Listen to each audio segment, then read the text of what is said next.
शारदा संगीतालय का 10 दिवसीय पारंपरिक लोकगीत कार्यशाला का हुआ शुभारंभ। संस्कृत विभाग उत्तर प्रदेश के सहयोग से पारंपरिक संगीतालय क्या हुआ शुभारंभ।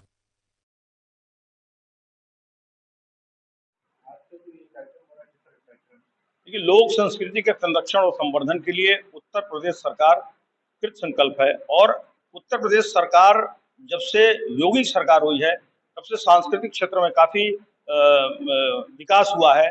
सारे कलाकारों का विकास हो रहा है, सारे कलाकारों को मंच मिल रहा है। इसी क्रम में अपनी लोक संस्कृति का संरक्षण और संवर्धन के उद्देश्य से आज हमने 10 दिवसीय कार्यशाला शारदा संगीतालय की ओर से आयोजित किया है, जिसे उत्तर प्रदेश संस्कृति विभाग का सहयोग प्राप्त है और उनके संरक्षण में ये कार्यक्रम हम लोग कर रहे हैं। ये 10 दिवसीय वर्कशॉप में जो लुप्त हो रहे भोजपुरी गीत है, जो हमारे पारंपरिक गीत हैं, जैसे शादी के गीत हैं, किसी तीज त्योहार के गीत हैं, शादी के गीत में हल्दी है, मटकोर है, तमाम तरह से गीत होते हैं जो धीरे धीरे लुप्त हो रहे, कोई गा नहीं रहा है। सावन, कजरी, देखिए कजरी का मौसम, लेकिन कहीं कजरी सुनने को नहीं आ रहा। कहीं आप रास्ते पे चले, कोई कजरी गाने वाला नहीं है, किसी को याद नहीं। उन सारे जो लुप्त हो रहे संस्कृति उसको हमने पुनर्जीवित करने के लिए ये संकल्प उठाया है और मैं हमेशा इस तरह का कार्यशाला करता रहता हूं, जिसमें आप देख सकते हैं तमाम प्रतिभागी आ चुके हैं और इनका ये 10 दिवसीय वर्कशॉप होगा और 10वें दिन जो ये तैयार करेंगे उसको आम जनता के सामने उसका प्रदर्शन भी हम कराएंगे और उनको प्रदर्शन करके हम सारे लोगों को प्रमाण पत्र भी देंगे। मैं डॉक्टर राकेश श्रीवास्तव संगीत नाटक अकेडमी का सदस्य हूँ और शारदा संगीतालय का मैं मामन।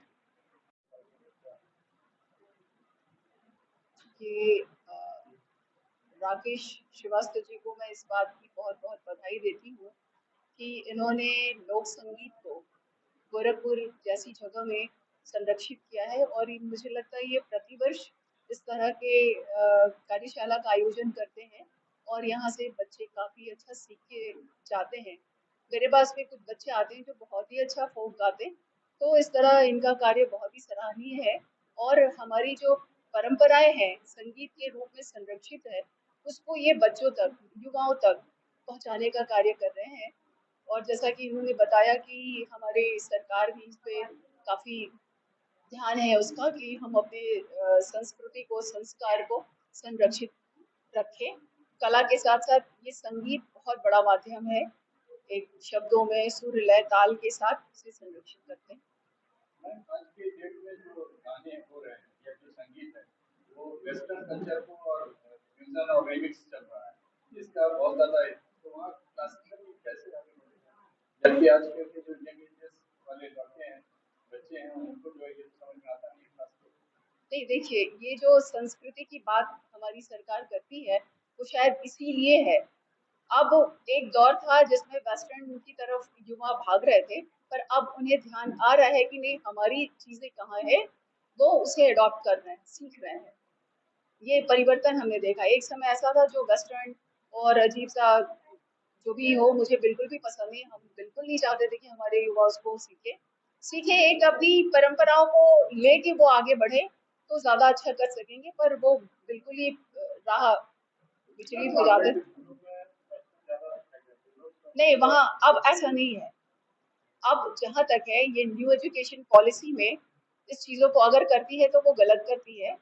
हम प्रेयर वो प्रार्थना सिखाया जाता है, प्रार्थना कराया जाता है और एक-एक क्लास ड्राइंग और पेंटिंग की बच्चों को भी कंपल्सरी कर दिया गया है। एनईपी न्यू एजुकेशन पॉलिसी 2020 जो आई है उसमें बहुत सारा परिवर्तन है। प्राइमरी स्टेज से ही बच्चों में म्यूजिक और आर्ट का नींव पड़ रहा है। ये बहुत बड़ी चीज़ है और जो हम लोग खो चुके थे ये फिर से आया है, ये बहुत अच्छा है। और मुझे लगता है कि हम हिप हॉप और अन्य वो छोड़ के हम फिर से आएंगे अपनी मूल स्वरूप में और बच्चे हमारे मानसिक रूप से, आर्थिक रूप से और सामाजिक रूप से सुदृढ़ होंगे। ऐसा